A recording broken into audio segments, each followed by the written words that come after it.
Assalamualaikum warahmatullahi wabarakatuh. Perkenalkan, nama saya Revan Aldi Saputra dengan NIM 25111011121 dari Prodi Pendidikan Agama Islam semester 1. Di sini saya akan menjawab pertanyaan dari soal UTS yang sudah saya tulis pada mata kuliah Filsafat Umum. Baik, untuk soal yang pertama itu pertanyaannya ada, berfilsafat termasuk dalam berpikir, namun tidak semua orang yang berpikir itu termasuk berfilsafat, dan bisa dipastikan bahwa semua orang yang berfilsafat itu pasti berpikir. Coba Anda jelaskan.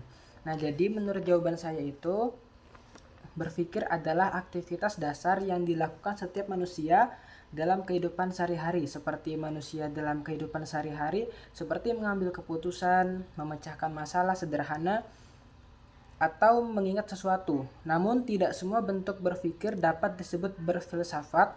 Hal ini karena berfilsafat merupakan bentuk berpikir yang lebih khusus, yaitu berpikir secara kritis, mendalam, sistematis, dan reflektif mengenai persoalan-persoalan mendasar dalam kehidupan, seperti hakikat manusia, kebenaran, moralitas, dan realitas.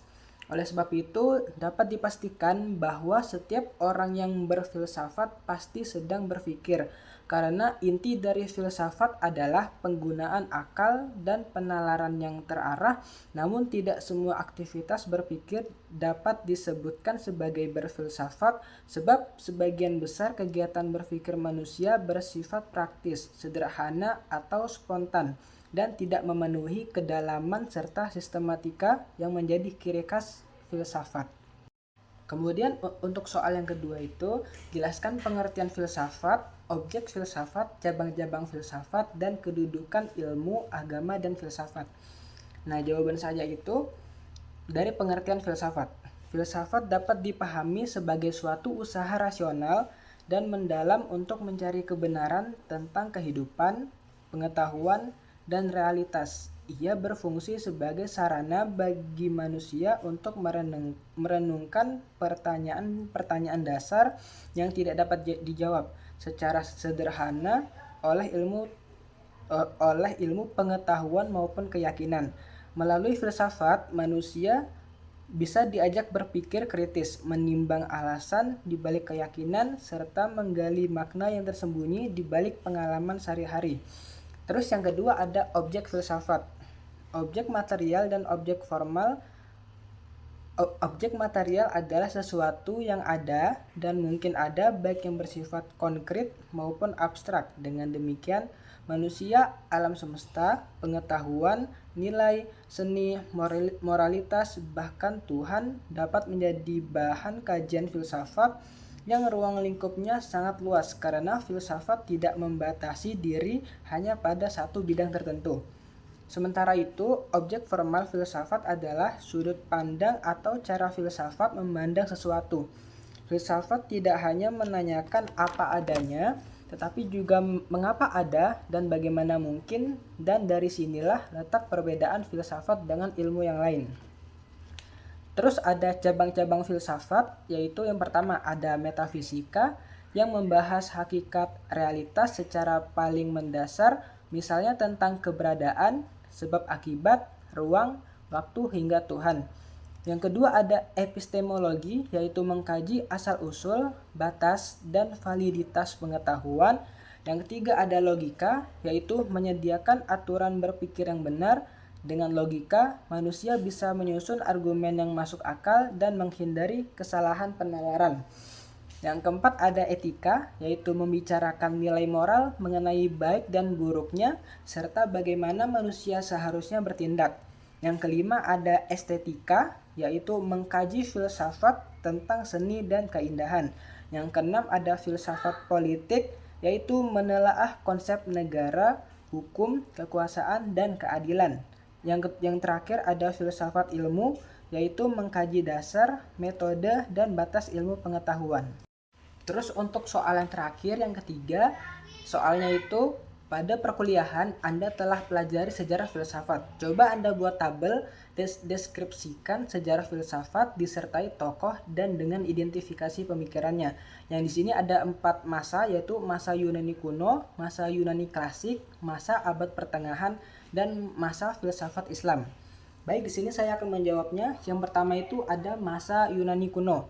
Tokohnya itu terdiri dari Thales, Anaximandros, Anaximenes, Herakleitos, Pythagoras, yaitu yang identifikasi pemikirannya berupa mencari asas pertama alam semesta, yaitu dari Thales, yaitu air sebagai asal segala sesuatu. Dari Herakleitos, yaitu perubahan adalah dasar realitas. Yang dari Pythagoras, yaitu angka sebagai dasar realitas. Kemudian yang kedua ada pada masa Yunani klasik, tokohnya itu ada Socrates, Plato, dan Aristoteles. Dari Socrates ini dia mempunyai pemikiran filsafat etika, dialog, maieutika, yaitu kenalilah dirimu. Dan dari Plato ada berupa teori ide, dualisme dunia ide dan dunia fisik.